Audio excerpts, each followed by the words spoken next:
नमस्कार। आज हम जो चर्चा कर रहे हैं, जिस बारे में बता रहे हैं, संभवतः वह अन्यत्र आपको नहीं सुनने को मिलेगा।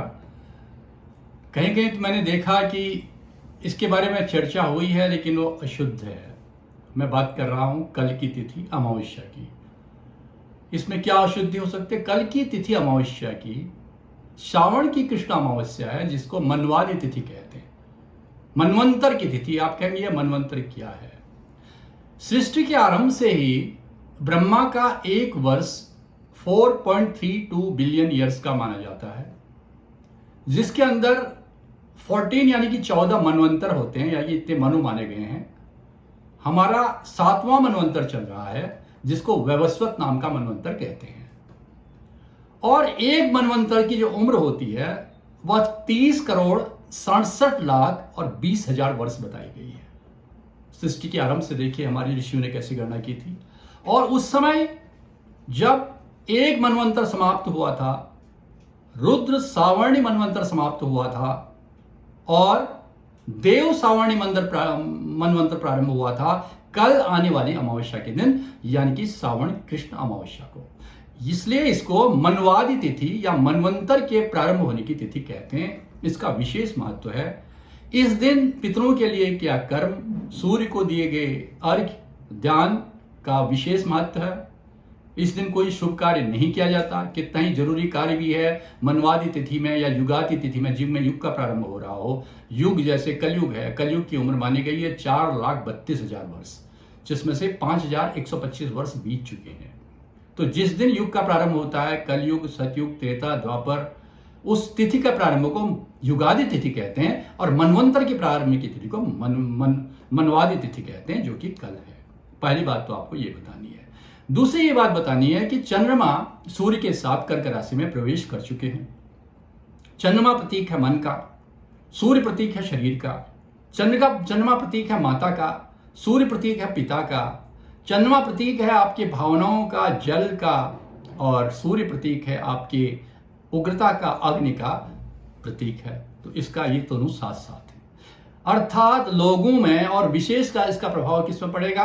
कर्क राशि में पड़ेगा, मकर राशि में पड़ेगा, धनु राशि में पड़ेगा, सिंह राशि में पड़ेगा। इन राशियों में क्या प्रभाव पड़ेगा? इनमें प्रभाव ये पड़ेगा, एक बात और ध्यान में रखने की, चंद्र और सूर्य परस्पर राजस हैं, मित्र हैं लेकिन राजस हैं। इनके बीच में ईगो है। तो आज लोगों के ईगो, कर्क राशि है, मकर राशि है, सिंह राशि, अपनी ईगो को कंट्रोल में रखिए। इस बीच में जब तक सूर्य और चंद्र साथ साथ हैं, अमावस्या तिथि कहलाती है, अमावस्या योग कहलाता है। इस समय मन को शांत रखना होता है, अपने अहंकार को शांत रखना होता है, ऊर्जा को बचा के रखना होता है, लड़ाई झगड़े में नहीं पड़ना होता है, छोटी छोटी बातों पर हिंसक नहीं बनना है, अपने मन को समझाते हुए अपने ईगो को कंट्रोल में करते हुए रहना है, पहली बात। दूसरी चीज, राहु की पंचम दृष्टि है इस समय चंद्र और सूर्य पर, और चंद्र और सूर्य दोनों उनके शत्रु है। ये बन रही है कर्क राशि में, जो बार बार मैं कह रहा था। इस समय जबकि शुक्र की स्थिति मैंने बताई, शुक्र जो है कर्क राशि में थे, अभी सिंह राशि में बुध के साथ हैं।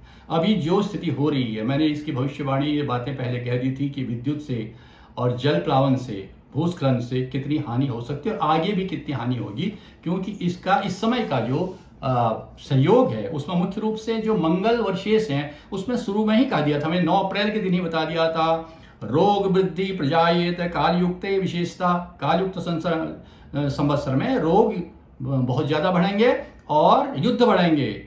राजयुद्धम भवेद घोरम वृष्टिर घोरा वरानरे, राजाओं के बीच में, राष्ट्रों के बीच में भयंकर युद्ध होंगे, तृतीय विश्व युद्ध की संभावना, और वृष्टि जो है अतिवृष्टि होगी, और जिसको हम अभी तक झेल रहे हैं।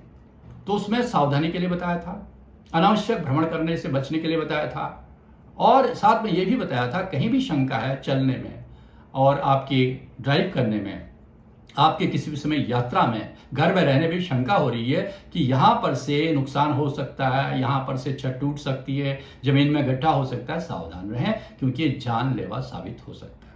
अब आते हैं अगली बात, जो हमने अगली बात बताई थी कि हम आपको बहुत जल्दी बताने जा रहे हैं कि दिन के किस समय अगर आपके साथ कोई विशेष घटना हो रही है तो उसका किस ग्रह से संबंध हो सकता है। देखिए, ये बात शास्त्रों में कही गई है, ग्रंथों में कही गई है। अगर दिन के किसी खास समय में बार बार आपके साथ कोई घटना शुभ या अशुभ हो रही है, उसका किसी न किसी ग्रह से संबंध हो सकता है। मैं नहीं कह रहा हूं कि वही उसका कारण हो सकता है, लेकिन ज्यादातर 80-90% इस बात की संभावना रहती है कि उस ग्रह में दोष है या उस ग्रह में बल है।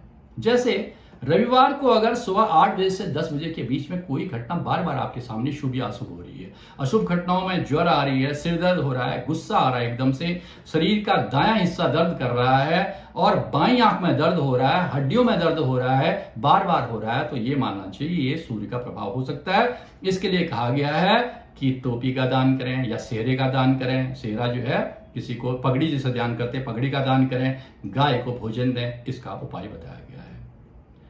ये जरूरी नहीं कि यह इसी वजह से हो, लेकिन बार बार अगर हो रहा है, जैसे टाइफाइड का बुखार एक निश्चित समय पर आता है, उसकी जांच करनी होती है, उसका भी किसी ग्रह से संबंध हो सकता है। रोग से संबंध है, वैज्ञानिक दृष्टि है, ग्रह का संबंध है, आस्था की दृष्टि है, दोनों तरह से हम चीजों को परखेंगे। दूसरी चीज, चंद्रमा का सोमवार के दिन अगर अर्धरात्रि में चांदनी रात हो, पूर्णिमासी का दिन हो, सोमवार हो या चांदनी आ रही हो या दिन में चटक धूप हो, उस समय पेट में दर्द हो, बाईं आंख फड़क रही हो बार बार और कफ बहुत ज्यादा हो रहा है, तो उस समय समझ लेना चाहिए कि ये चंद्रमा का प्रकोप हो सकता है। तो उस समय धोती का दान कर सकते हैं, उसके लिए मंदिर में पंडित को श्वेत रंग की धोती दे सकते हैं और किसी जलाशय में जाके पितृ तर्पण कर सकते हैं, या उसका चंद्रमा का बताया है। यही चीज शुभ के लिए भी होती है। अगर इस समय कोई शुभ समाचार मिल रहा है, शुभ घटना हो रही है, इसका मतलब उस ग्रह का बल है, वो बार बार संकेत आपको मिलता है कि यह बलि ग्रह है।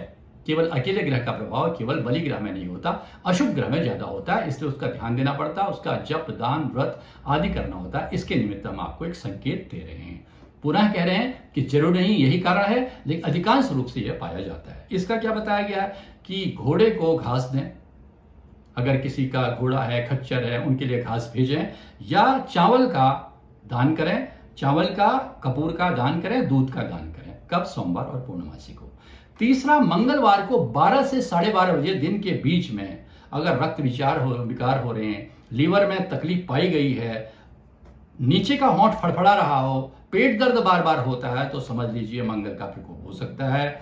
इसका उपाय है कंघी का दान करें, बाल बनाने वाली कंघी घर के किसी कार्य करने वाले को दे सकते हैं, यह दान बताया गया है। और साथ साथ ये मसूर की दाल है, गुड़ है, लाल मिर्च है, इसका दान कर सकते हैं। रेवड़ियां जल में बहा सकते हैं। यह लाल किताब के भी उपाय हैं और कई ग्रंथ इनसे सहमत होते भी हैं और मेरा ये व्यक्तिगत अनुभव भी है।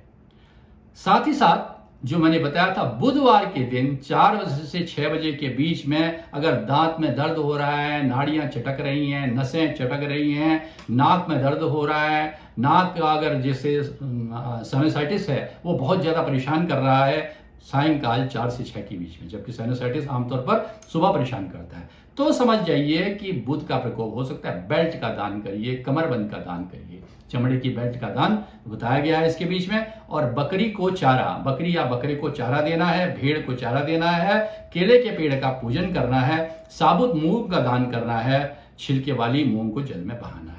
ये सब बातें बताई गई हैं बुधवार तक। एक और आपको बताते हैं, फिर कल इसके बारे में चर्चा करेंगे विस्तार से।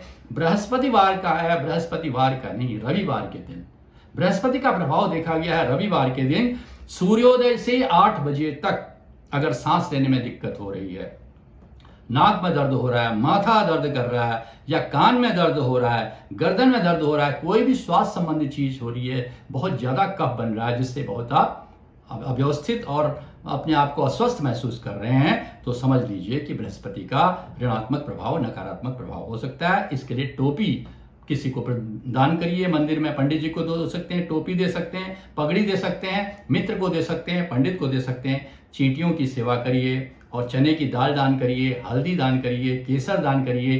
केसर माथे पर भी लगाइए बृहस्पतिवार को और नाभि पर भी लगाइए, माथे और नाभि पर केसर का तिलक लगाइए। ओम ब्रह्म बृहस्पति नमः का जप करिए। यह चीजें बता रहे हैं। अन्य राशियों, अन्य वारों के बारे में हम कल चर्चा करेंगे, उससे पहले संक्षिप्त रूप से शुभत्व के लिए आज का पंचांग पढ़ते हैं। श्री संवत 2081, श्री शाके 1946, सावन कृष्ण पक्ष दक्षिणायन उत्तर गोल, सौर मास सावन की 19 गते, तदनुसार 3 अगस्त 2024 का शुभ दिन है। आज चतुर्दशी तिथि है जो आफ्टरनून में 3:51 तक रहेगी, उसके बाद अमावस्या लग जाएगी।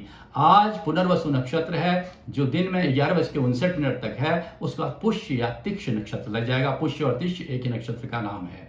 आज योग में आज वज्र योग है 11:01 तक, उसके बाद सिद्ध योग लग जाएगा।